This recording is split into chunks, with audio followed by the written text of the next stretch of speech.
So this is the first day of my final year of law school, and I feel like the best word I have to describe how I'm feeling about this semester and this year is curious, because this semester, despite being fundamentally the same as all academic semesters, doesn't feel the same.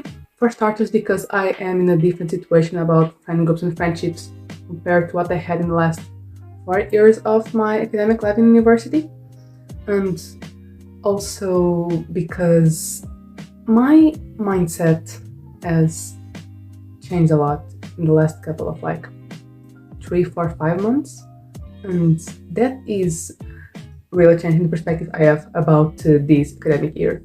And also my goals in my academic journey, they are not the same as they were 1 year ago and 2 years ago, because finally I actually have some sense of what I want to do with my life. Because I got into law school because it is that, how can I say this, that college degree that can essentially just help you make your way through different careers in life, because law isn't literally everything. So I picked that choice because I like to have flexibility in my life, and I know that I would like to have flexibility with the job that I want to have in the future. And lately I realized that I really like to write, and I really want to focus on writing my book during this semester. So I feel like I am more in a certain direction in my academic life now as last year. So this is just making me feel this way for this semester. So let's just check how this first day goes. I forgot to do this before, but I still have a couple of time before I have to go and make my lunch. So I am spending it reading for a while, and I am currently reading Pride and Prejudice by Jane Austen. And while I am reading it, I can't stop thinking about that one review that said that Pride and Prejudice is essentially just a bunch of people going to each other's house.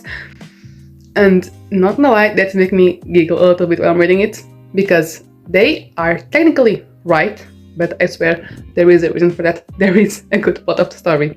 And also, I am beginning to realize that Mr. Darcy is essentially probably my spiritual animal. Like, Mr. Darcy had no right being that relatable. And also, I think I'm drawing again, so I have made this small doodle on the book Pride and Prejudice, because in this chapter there was a ball happening, and I was like, I can draw a chandelier there. So I did it, and I am not gonna lie, I have been having a lot of fun doodling on books. It's so silly, but so satisfying, and it actually keeps me entertained, and it makes feel like the books are mine, because I've always liked to annotate books and to write on them, and now also drawing stuff there. I don't know, it feels like it is something that is mine, and we have the basic thing there, but we also have a little bit of ourselves, and I like that. I adore that a lot.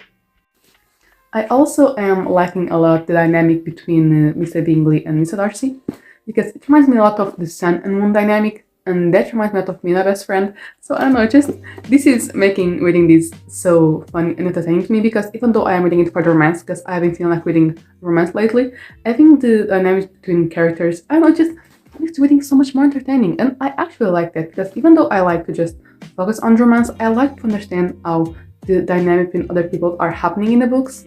probably because I like to learn from the character dynamics to then apply some things that I've learned to my books, because ever since I began reading books and also writing, I was like, okay, what do I like about this writing style that makes it so satisfying to me? So I try to learn as much as I can from people's writing, and with that, then whenever I am writing my own books, I can be like, okay, what mistakes am I making here, and how can I write this sentence a little bit better? Because I notice things that some writers do, even if they are alive or not. I guess this is the classic. Jane Austen is definitely not around, but even though her writing style has some really, really interesting things to it, and I don't know, I feel like I am having a reading that I enjoy reading, but I am also learning a lot from it.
So I ended up arriving home quite earlier than planned. This is because today is the first day of classes, which means that in our classes, due to tradition, at least in my university, it tends to just be talking about who they are and what we are going to study during the academic semester, the disciplines and all of that, and also the type of evaluation that we have, if it is just tests, for example, or if it is tests or presentations or essays that we have to write, and all of this stuff, with also the books we need, and just essentially this is dynamic. And after that, the class tends to actually just finish and we go on to our lives. And I literally forgot that small tail with my planning, so now I am just trying to understand what I am going to do with free time. So I guess we will both figure it out.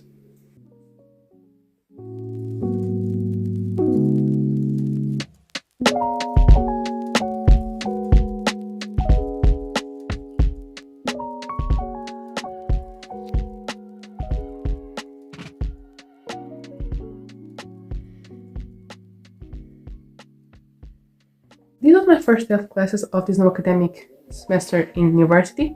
I hope that you guys like this video. I'm planning to record more university videos in the future. While I was editing this video, I kept feeling like something was missing. And that's because in the original planning for this video, I wanted to talk about something, but at the time that I was recording this video, there wasn't sound in my house. So I just recorded that quick video in the time I had. And now I am actually talking about what I want to talk about in that moment. And that is my major concerns for this academic semester were essentially two major things. The first of them, the fact that I no longer had my friends with me this semester and this academic year the same way I had in the last 4 years of college. And my friends, they're, how can I say this? They are a very important part of my life.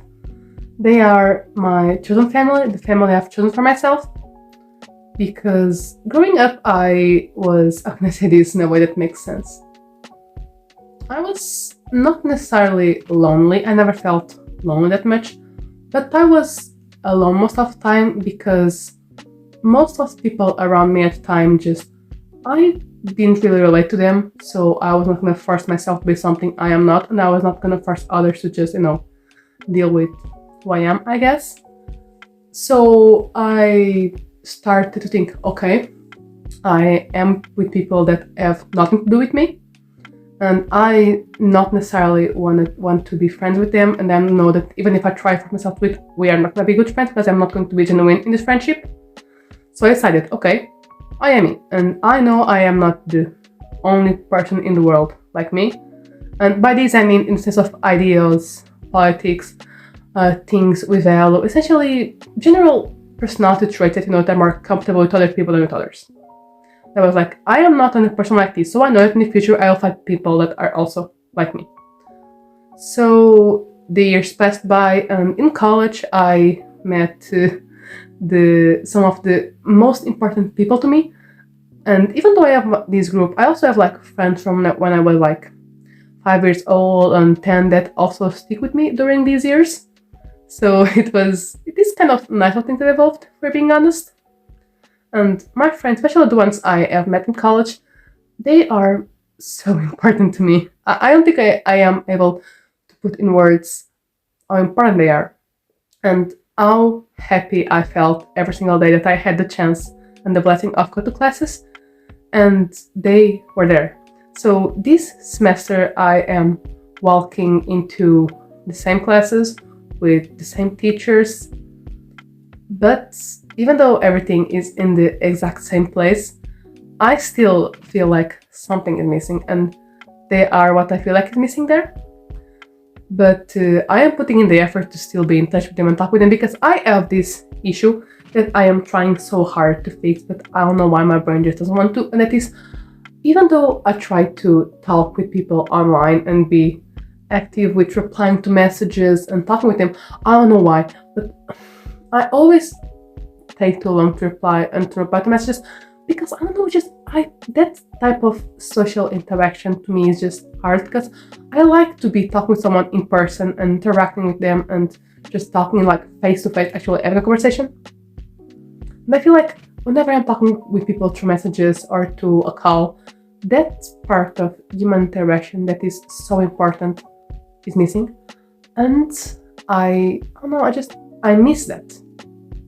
And even though it's something that it's kind of hard to fight against, because with technology evolving the way it is, we are sometimes losing these small things that actually are very human, but we have to adapt.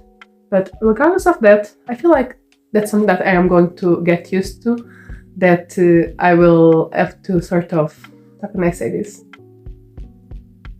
Get used to them not being around as much as they have been, because it's such a hot feeling. You essentially spend 4 years with people around you, the same people that you get along so well with and just absolutely adore, and then one day you find yourself in the same classroom with different people in the places no others used to be.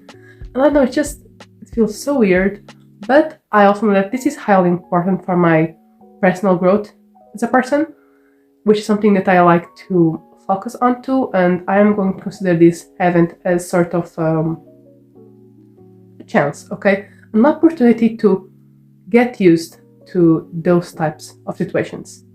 And those are essentially my major concerns, because everything else I am not that scared, because I am quite confident in my own skills and ability, because I know that if I decide to study and to actually be efficient with it, I will achieve everything I want. If I actually focus on it and put in the effort, I know I will succeed, because fortunately for me, I've always been quite good at learning stuff, memorizing stuff.